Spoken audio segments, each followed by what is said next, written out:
সাজমল আজকে বিশাল একটা হাড় কাঁপানো আজকে সত্য ঘটনা শোনাতে যাচ্ছি শেরপুর জেলার রোহা ইউনিয়নের এই ঘটনা।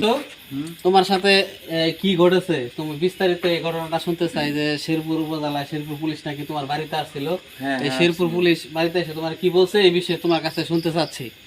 পুলিশ আমার আসছিল, আসার পরে মনে করলেন যে দরজা মরজা ভাঙ্গা ভাঙ্গা মনে করেন ওই ওডই উঠছি, ওটার সঙ্গে আমার হাতে ধরছে, হাতে ধরে হাইরে নিয়ে মেলা দিছে। আমার কয় না যে পুলিশ, এটা সিভিল পুলিশে সিভিলে আইছে। আর কয়জন আসছিল?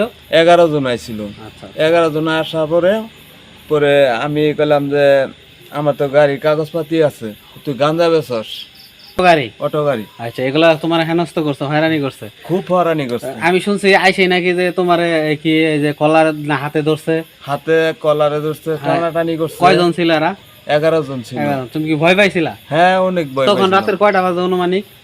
2টা বাজে। 2টা বাজে। রাতে 2টায় আসছে সিভিল 11 জন। হ্যাঁ আইসা তোমার হাতে তো ভয় পাই, তুমি চিকেন মারছো? হ্যাঁ, চিকেন মারছি। তারপর লোক চুর করে ডাক দিছি, নাহলে আমার নিয়ে যাইতো গা। আচ্ছা, শুনতে পারছি যে তোমার কাছে নাকি এই পুলিশেরা 50,000 টাকা দাবি করছে, এটা কি হ্যাঁ, সত্য? 50,000 টাকা দাবি করছে এটা কি শেরপুরের পুলিশ। আচ্ছা, এটা কি প্রমাণ আছে? হ্যাঁ, প্রমাণ আছে। আচ্ছা, দর্শক বন্ধুরা শুনেন, এর কাছে 50,000 টাকা দাবি করছে, 50,000 টাকা দাবি করছে এবং গাড়ির কাগজপাতি চাইছে।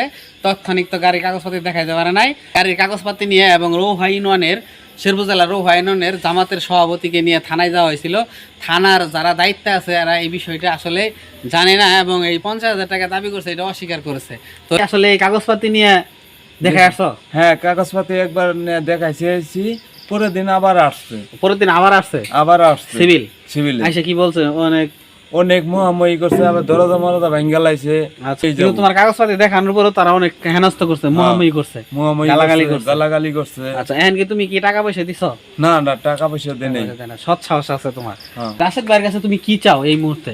কি বলতে চাও? আসাদ ভাই নিরাপত্তাটা চাই, সাধারণ মানুষ যাতে এই করে খাইতে পারে, যাতে মানুষের ঝামেলা না করতে পারে। এটাই বিচার। এই শেরপুর পুলিশটি একটু করে দেখবার। আচ্ছা, ধন্যবাদ। আমি সবার উদ্দেশ্যে বলতে চাই এবং রাশেদ ভাইকে জানাতে চাই যে এই চাচা অত্যন্ত অত্যন্ত সহজ সরল একজন মানুষ। ওনাকে এরকম গাঞ্জার বিষয়ে একটা দিছে এবং গাড়ির কাগজপাতি নাই। আমি একটু দৃষ্টি আকর্ষণ করবেন এবং আমার চাচা যেন আর হেনস্থ না হয় এই বিষয়ে খেয়াল রাখার জন্য বিশেষভাবে অনুরোধ জানাচ্ছি। ধন্যবাদ সবাইকে। আসসালামু আলাইকুম।